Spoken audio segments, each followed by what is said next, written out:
Good morning and welcome back to the channel. Today we're going to be talking about ND filters, what they are, why you need them and why they're invaluable for video. So let's get into it.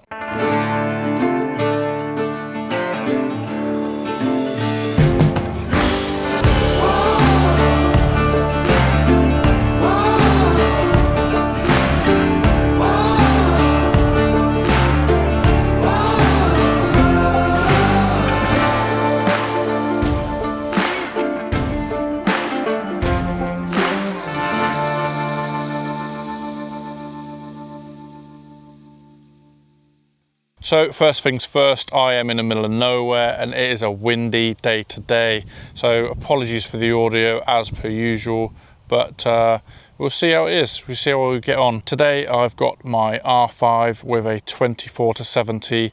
I'm going to be using a Polar Pro, the Peter McKinnon signature ND filter, and I'll show you what they are in a second, and the sort of features and functions that you would get within the ND filter.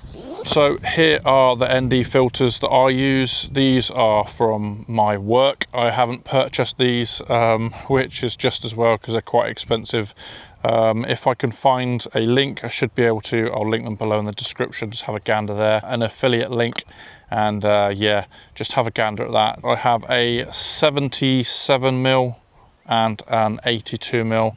That depends on, I'll show you in a second, depends on the lens filter thread that you have on the front of your lens. On here you've got the main cap, which is like rubber, and then on the back you have a metal filter protection thread, and you can unthread that. When you unscrew it and take it off, flip it over and stick it on the back, and it will screw on, so you never lose that one, like a lens cap that you would usually. And then what you do is you put this and screw it onto the front of your lens, and then when you take the rubber cap off, you should in theory never touch the actual filter, which I'll demonstrate with the 82mm in just a second. But let's just take this one out. Let's take the rubber cap off. I'm doing everything that I just told you shouldn't do. Rubber cap off. And then take this off. And you should be able to see all the way through. Let's see if I'll move to the side so you can see. So if I put this here in, what do you call it? There we go. It's see-through. So this is at 2 stops. They have a rating of stops of light, how much light it lets in and out. These are 2 to 5 stops. So as you can see here, if I turn that, and it goes to 5 stops, you cannot see through that. I'll turn it again, and now you can see through it. So why do you need these ND filters? Also, points to note, if you put this black cap, it's going to seem a bit gross, but it is points to note. If you put this black cap in your pocket and you're running around and it is hot, I'm not even joking, the inside of this black cap, because it's rubber, will fill up with sweat. It will literally fill up with sweat. I'm not even going to lie, and I'm not going to say I'm a dirty bloke, but yeah. Bodily functions are going to do what they're going to do, but yeah, just points to note. Put it in your bag, put it in, or turn it away. What I usually do is I turn it away from my leg so that it doesn't fill up with sweat, because that's just grim. But I thought I'd put that out there, little quirky thing because of the way the materials are. But yeah, so why do you need ND filters? So I'm going to get the 82mm out and I'm going to bring you round to my camera and I'll show you what the crack is. Whee! Oh my god, falling over. So on the front of the lens you have the filter cap, the filter thread even. So you take this cap off, take that all the way off without dropping it, stick it on the back of it, put that on the top, make sure it's nice and tight. So like I said, this filter thread on this lens is 82mm, so the ND filter is also 82mm thread, so that it fits on nicely. You can get what's called step-up rings or step-down rings, and what that enables you to do is basically go from, let's say, a 67mm lens. You could put a step-up ring, so a 67 to 82mm, and it means you can still get your 82mm ND filter on a smaller lens. If you need to, you should have a filter that is bigger than your lens. Don't put a 67mm filter on an 82mm lens, A, because it won't fit even if you use a step down ring, or if it does fit with a step down ring, you'll have crazy vignetting and it just won't work. So you're better off getting a bigger filter for your smaller lenses. For example, my 50mm is like, I'll show you. There we go. So my 50mm is a 43mm. Let's show you here, look. Let's show you here. Tiny little 50mm 1.8 budget. So I've got this ring, this tiny little, let's see if that works there, look. Tiny little filter thread. So you get a 43mm filter on there, which enables me to put a 77mm filter on, because it covers the whole of the area of the glass. So that was a good example, actually. As luckily I had it with me. So anyway, I'm going to put the filter on. So what we're going to do is probably take it off of me on here. We're going to go, probably can't even see me, but we're going to go handheld. So wait out, let's go. Handheld, going to bring it in like this. So on here you can see on the histogram that the it's really dark at the moment. Without the ND filter, it's fairly exposed. I'll put it to f16 to show you it's fairly balanced. So f16 like that, and then if I want to get shallow depth of field, it's completely blown out, and then you can see it's clipping here on the highlights. There we go. So I'm going to put the ND filter on. I'm going to screw it on the front, and already you can see, look, already it's kind of changed. I can't do it one-handed and screw the bloody filter on at the same time. Right, it's on. Okay, so did you see that? Let's try and put this in focus. When I move the ND filter,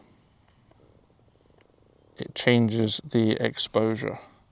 What I'll do is I'm gonna film on this so that you can see what it's actually supposed to look like. Bear with, I'm gonna turn this one off. Oh, I won't turn this one off actually, because I need the audio. So bear with. So we're now in video mode. My base ISO for C-Log 3, which we're not going to go into now, shooting log, is ISO 800. So it's quite bright. So my frame rate is 4K 50 frames a second. So you get half speed. This is just for demonstration. And my shutter speed is 1/100th of a second. If you don't know what I'm on about, I did explain in a previous video about frame rates and shutter speeds, so I'll link those videos in the description below. If not, have a look at my tutorial playlist, and along with those tutorial playlists there are ISO, aperture, shutter speed, and like I said, frame rates. So get on that, have a little gander. I also, little shameless plug, have a free exposure triangle guidelines PDF that you'll be able to download for free, literally in the description, in the links in the description below. Just have a gander at that. But yeah, the sun's going in and out, as you can see on my face, which is quite good actually. We can explain what's going on. So I've gone from f22 or f20 all the way back down to f2.8. So the aperture is wide open, it's bright, it's letting in loads of light. But we need to cut the light, which is why we have the ND filter. So I don't want to change my shutter speed, I don't want to change my aperture, and I don't want to change my ISO because they're all optimal, but I still need to darken the image to balance it. And that is why essentially you have an ND filter. So on here, if I change from, I will record it. Where are we? We're going from 2 stops, and I'm going to close it down to 5 stops. Now Polar Pro do another set of filters. These go from 2 stops to 5 stops. They also have one, I think, that goes from 5 to 9. It might go from 6 to 9 to cover the gap, or not cover the gap, to continue. But yeah, they have 6 stops to 9 stops. But that's pretty damn dark. So yeah, we haven't got those ones. But as you can see, that's pretty, I'll get my car in focus, shall I? That's pretty well exposed at the moment. Just gonna wait for this car to go past.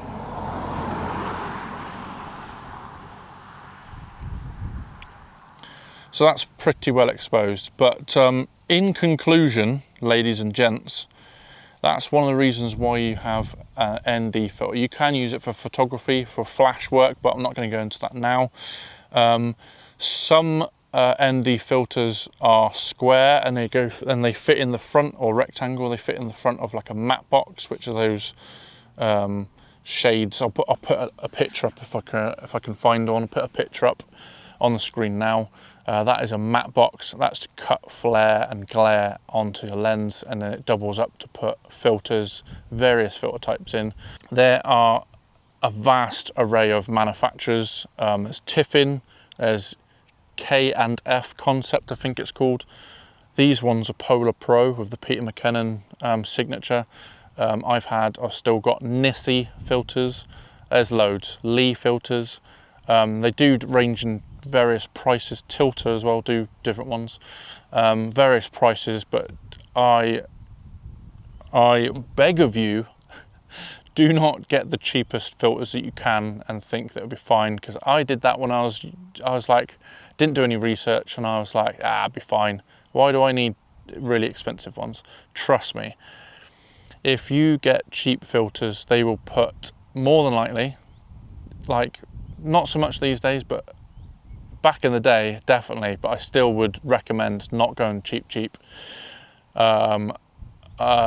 They will leave a color cast, so could be purple, could be orange, could be slightly green, and it will cover the whole of your image, not just parts of it. And it's just a nightmare to try and correct afterwards. It's just not worth it. So I would try and spend a little bit extra and get a variable ND filter. Some filters are just to mask the amount of light that's coming in, and some are called CPL filters as well. So on this Osmo, I have a CPL filter on there, which is a circular polarizing circular polarizing filter, which I will explain in my next video. And basically that's to cut reflections from glass, make the skies pop a bit more. You can cut the glare on water and windows and loads of stuff like that. And it's also a great essential product for car photography and videography. So, oh, my legs. Did legs in the gym, so I'm hanging out. Essentially, that is it. Oh, got up too fast as well. Oh, my days. Oh, not great. Essentially, that, I'm not very well framed either. This Osmo's killing me. That's essentially it for ND filters. Like I said, I'll try and link in the description below some good brands, definitely the ones that I'm using at the moment.